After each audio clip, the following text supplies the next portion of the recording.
Local programming on KRWG made possible in part by viewers like you. Thank you.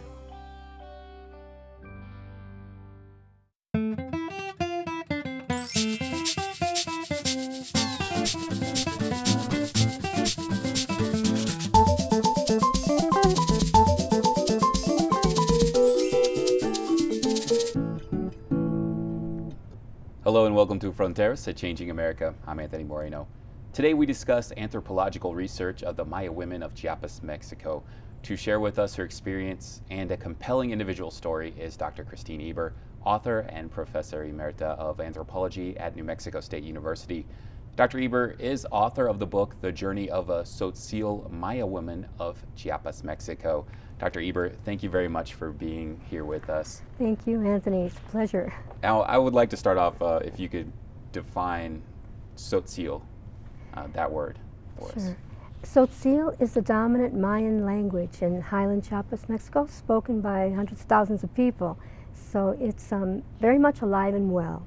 And it has its roots in an ancient Maya mother tongue that's been lost to us now, but there are many Maya languages spoken throughout Mesoamerica. I would like to start off by talking about your book, and especially about your co-author of the book, a woman who you describe as Antonia. Yes. I was wondering if you could tell me when did you meet her, and what was that experience like, and why were you there in the first place? Sure. I met her in actually 1986 when I went to do some exploratory research, to do my research in anthropology for my PhD. And I was focusing on women in my studies and wanted to do research with Maya women. I was influenced a lot by friends in Buffalo, New York, who were involved in the sanctuary movement at that time, helping people from Central America go into Canada for refuge. And I was enjoying meeting people from El Salvador, Central, and Guatemala and other countries. But I had a friend who did volunteer work in Chiapas in a hospital, and she recommended that if I want to learn about what life is like in Chiapas for the poorest of the people there, the indigenous people, volunteer in this hospital. Now, Antonia didn't live in the hospital, but when I went down there and volunteered in the hospital afterwards, I went to visit an anthropologist, Nancy Modiano, and she gave me some guidance on how to do my research and suggested I might want to try to live with Antonia and her family, because she spoke some Spanish and could help me learn Tzotzil. And so one day, Antonia and her sisters came to the door of Nancy's house in the highland city of San Cristobal de las Casas.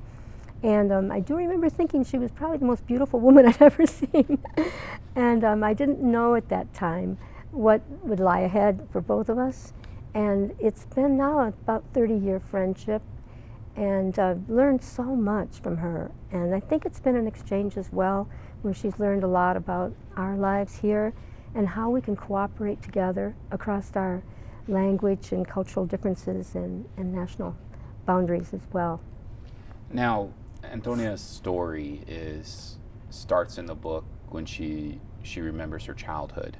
Mm-hmm. And I was wondering if you could share with us what it was like in that area while she was growing up.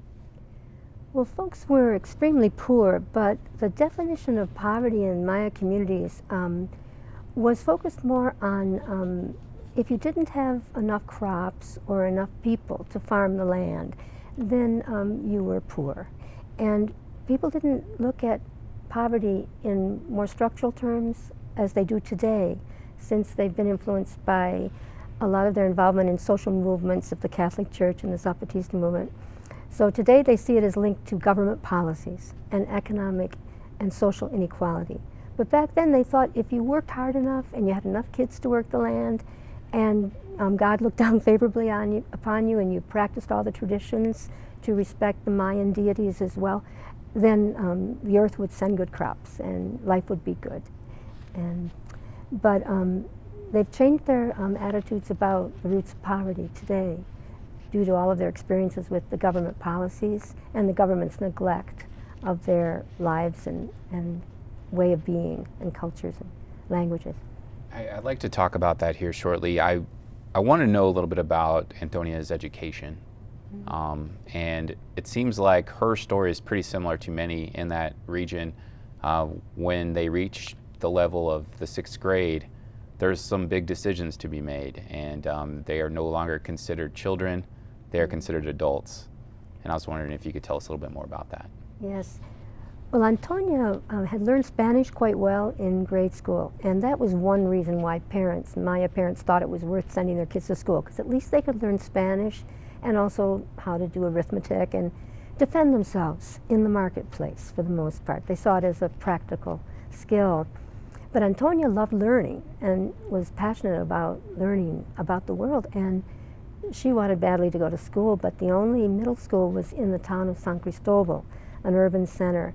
And parents were loath to let their girls leave their communities at that time for fear they would become involved with the mestizos there who didn't respect their tradition or them, and that their girls would become maids or work in shops and be disrespected. And so she ran away, though, just to prove her desire to go to school. And her parents came after her soon after and brought her home. And her father even prayed a traditional prayer where he tied some branches together and prayed in Tzotzil in the middle of the night to see that she would be bound to the home as he bound the sticks together. So he was successful in convincing her she should stay home. But she did dedicate herself after that to weaving and following in her mother's footsteps, becoming a very good weaver and beginning to get involved in cooperatives of weavers that were forming in the 80s when she was a young teenager, older teenager actually, and then when she was a newly married woman. Some may be familiar with the weavings of the culture and the tradition of it. However, when you talk to Antonia, she's going to give you a different reason why she took up the weaving. Yes. Well, back in the 80s, during the debt crisis, folks were really getting worried about how to continue on the land, supporting themselves with their semi-subsistence agriculture.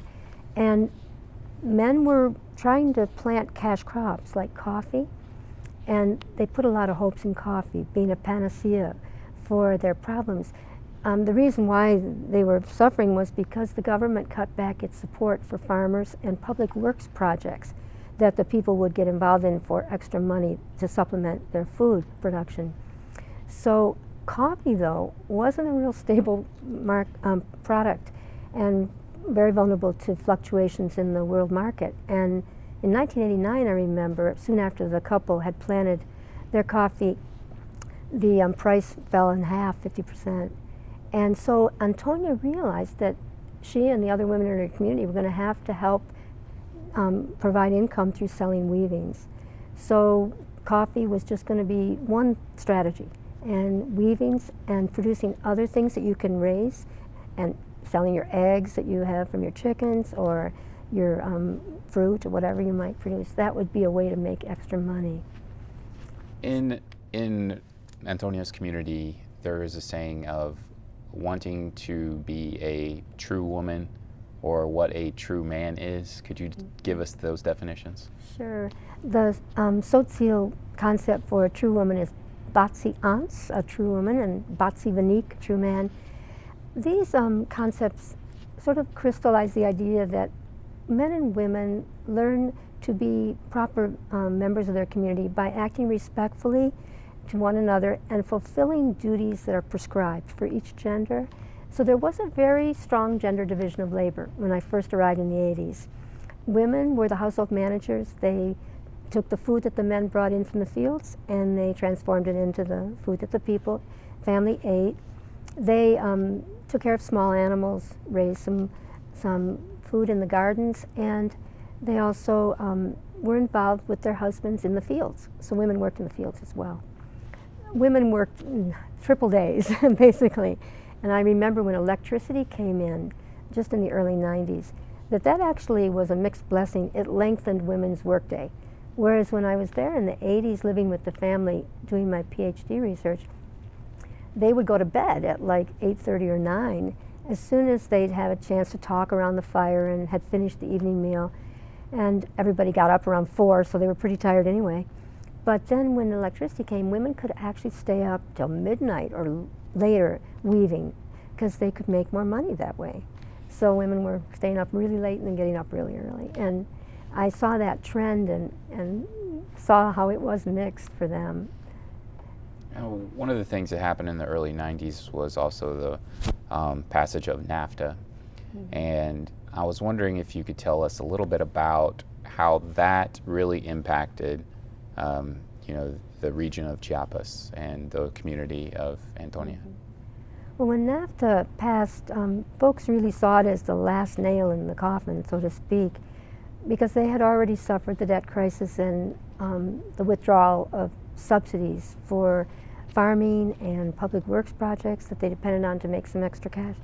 So with NAFTA, there was the intensification of export production and the marginalization of everything that they cared about, working fields in small farms. And the government was really trying to get people to join the workforce in the industrial production zones by moving off their lands and going to cities and working in factories, such as we have here in Juarez. But the folks were loath to leave their land, which is very sacred to them and where their ancestors have lived for centuries. And they're proud to be farmers and proud to be weavers. So this felt like the government's total lack of regard for what they stood for as a people, their history, their culture. And they knew that if they moved to cities also, they might starve, because at least on their farms, even though they couldn't make always enough to provide corn and beans the whole year, they had security in producing some of their food. And it's true that so many people who've left their land or sold it with some of the reforms that occurred in the 1990s, they have starved, and they have regretted greatly selling their land. So one of our reasons for working here in Las Cruces to support women weavers to form cooperatives is to help them find a means to stay on their lands so they can continue their traditions. They very much feel like they're following an ancestral program, that the ancestors taught them how to be true men and women and showed them a path to respect and dignity living on the land. And I can't tell you how much that means to people. It's very hard, I think, for us to understand, even though I think a lot of farmers in this area know what it's like to raise crops and feel that dignity and respect for the land and what it can give us. And so they can identify more, possibly, with these desires of the people to stay there. Now, that doesn't mean that the kids don't want to have an adventure and possibly have a different life than their parents, just like Antonia. And in fact, her daughters did want to go on in school too, like she had done. And that's a story that her book tells, which is a very sad story in some ways, because the girls never were able to negotiate the arena of school, which is controlled by the mestizo teachers and imbues them with the mestizo ideology of gender and other things. Meanwhile, their parents are saying, we don't want you to date and even go down the street holding a boy's hand. We want you to wait until the boy comes and asks for your hand in the proper way and brings gifts and shows his respect for you. And they really couldn't handle their daughters dating Antonia and her husband, and gave the girls a choice: either marry the boy that you're holding hands with in the street or go to school and don't date. And the girls decided to marry. And they're doing the best they can by being involved in the weaving cooperative with their mom and learning to become very good weavers. Let's talk about the weaving cooperative and the work that you mentioned that you're doing here with others in the Las Cruces area in this region, Weaving for Justice. I was wondering if you could tell us about that organization. Of course.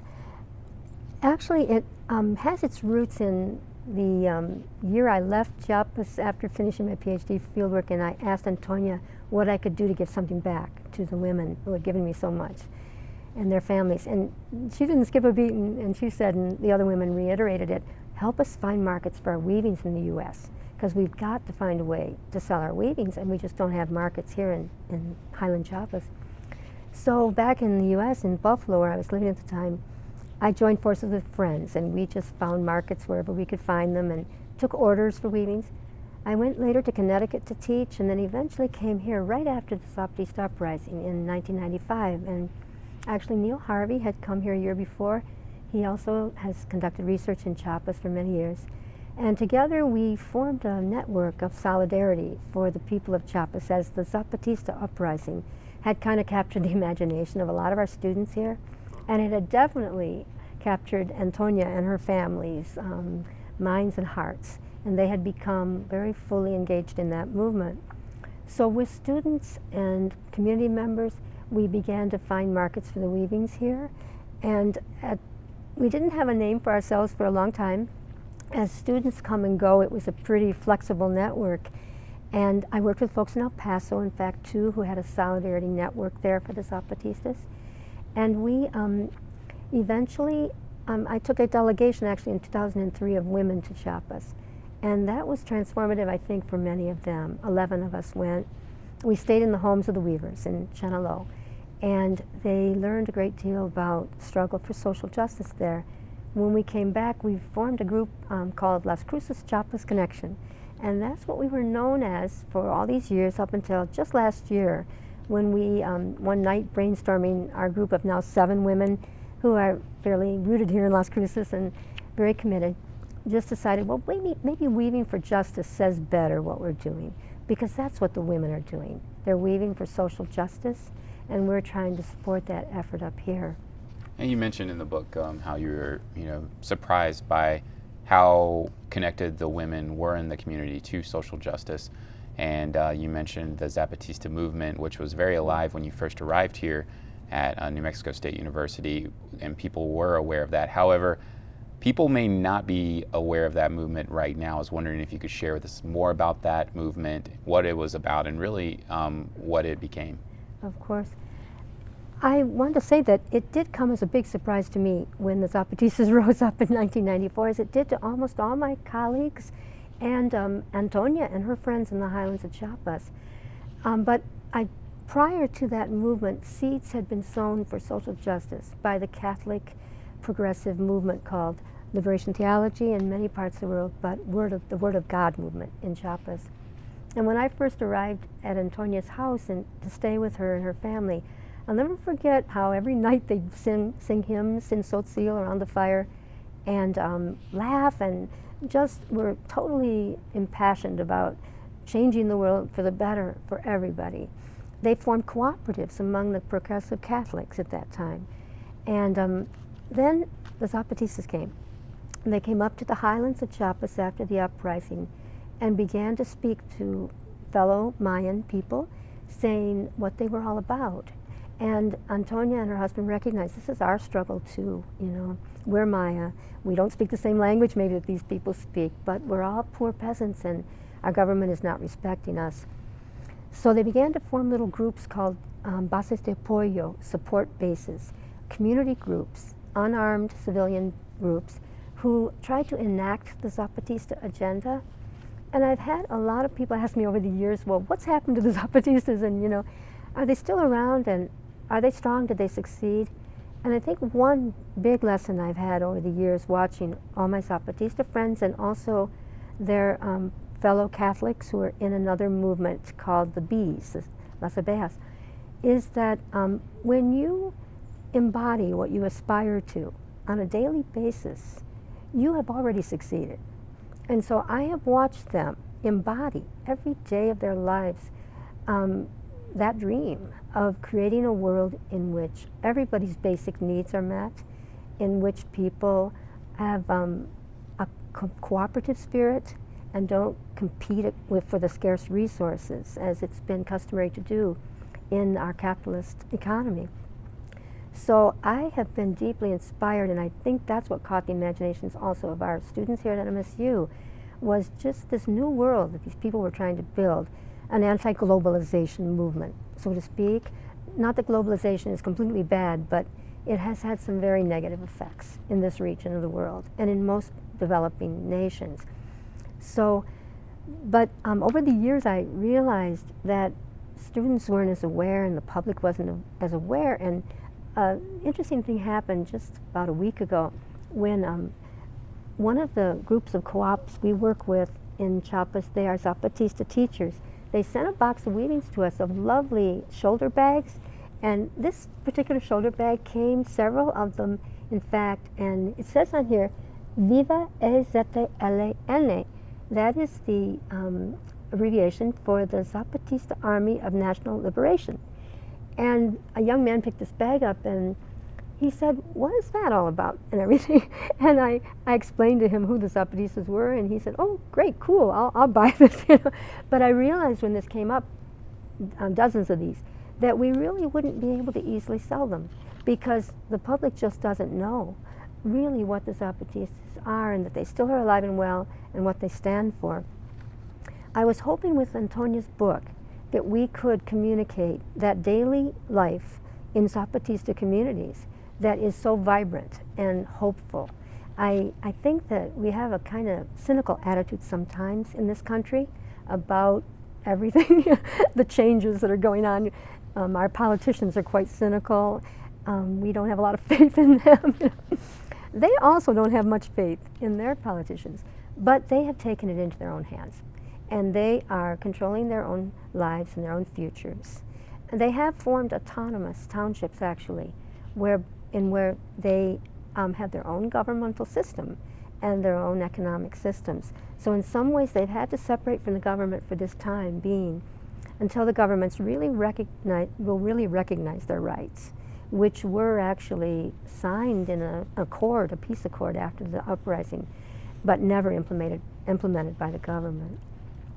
The state governor of Chiapas and the new president, Peña Nieto, they have made overtures toward the Zapatistas, but nothing has really happened to change the impasse that's been in place now for many years. Now, you also were involved with a educational fund here in the region to help educate Mayan children, and I was wondering if you could tell us a little bit more about that. Yes. I was really wondering if these girls today would get to go to school when their mothers hadn't been able to, and was very hopeful that they would. And I've always had kind of a glass half full perspective in Chiapas because of Antonia's influence of hope and everybody else's. But I've got kind of a glass half full when it comes to education. I have just not seen much progress in the area of girls' education. And we know worldwide, the research shows that when a girl has education, every year enhances her chances to marry later, to have fewer children, to be able to take over greater control of her life and her community and contribute, be a leader. Just all kinds of wonderful things flow from girls being educated. We saw Malala stand up for the girls of Pakistan who weren't allowed to go to school by the Taliban. Well, in Chiapas, there's no group like the Taliban preventing them, but there are no schools for junior high and high school in many of the rural areas. So after 6th grade, a child has to get transportation and the permission of their parents to go to school and pay for all the supplies, which are not cheap in Mexico. Even though school is free, all the supplies and there's inscription fees, the transportation, food when you're away at school, it's prohibitive for parents to pay that. It's just impossible. And if they have 6 or 8 kids, they might choose one child to go to school, but it probably wouldn't be the girl. So the Maya Educational Foundation is an organization I'm really passionate about, and I am the president of the board of directors. It's a pretty big job. Our foundation is based in Cape Cod, and yet we have people all over the world who donate to scholarships for Maya kids to go to school past 6th grade and through university, as far as they can go. We have some Maya young men and women who become PhDs, and we have one young woman who's going to be on the front of our newsletter coming out at the end of the year, Sheila Coyo Velasquez from Guatemala, and we have scholarship students in Chiapas, Guatemala, and Belize. And I'm really proud of her. She's become an accountant and I believe mostly an accountant. She's received her BA, equivalent of that, and can now go out and have a job and support her family and take her rightful place in the Guatemalan society. We still see tremendous racism in in the countries of Guatemala and Chiapas, in Mexico and Belize.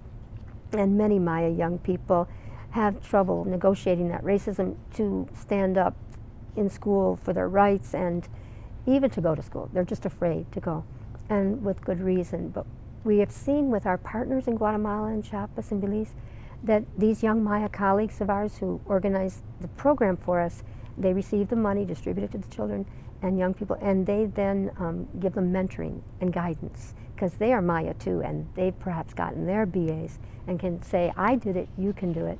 So I'm just so glad to be involved in this and just have the job of trying to communicate the need for funding for these young people to go to school. Yeah. We just have about a minute and a half left, but I do want to learn about some of the traditional things that you have here at Broughton here with us. Well, we have products that we sell through Weaving for Justice that show the efforts of children to learn to weave. Children sometimes start out with little bags. This one shows a chicken, gallina in Spanish, and cachan in Tzotzil. The kids are writing names of Tzotzil animals on their bags. This is chanupom, bee, and abeja in Spanish. Mariposa for butterfly, pepen in Tzotzil. The kids are really inspiring the way that they're carrying on the traditions. And we have women making little girls' blouses and little girls making blouses. This is the woman symbol, an ancient Maya symbol. This is the butterfly, another ancient Maya symbol. This butterfly is at the center of the Maya cosmos, and it's on a little girl's blouse. The frog, the toad rather, is a very important Maya symbol of fertility of the earth. They say, the ancestors, that when the toads sing, the saints bring rain and make the crops grow. And well, yes.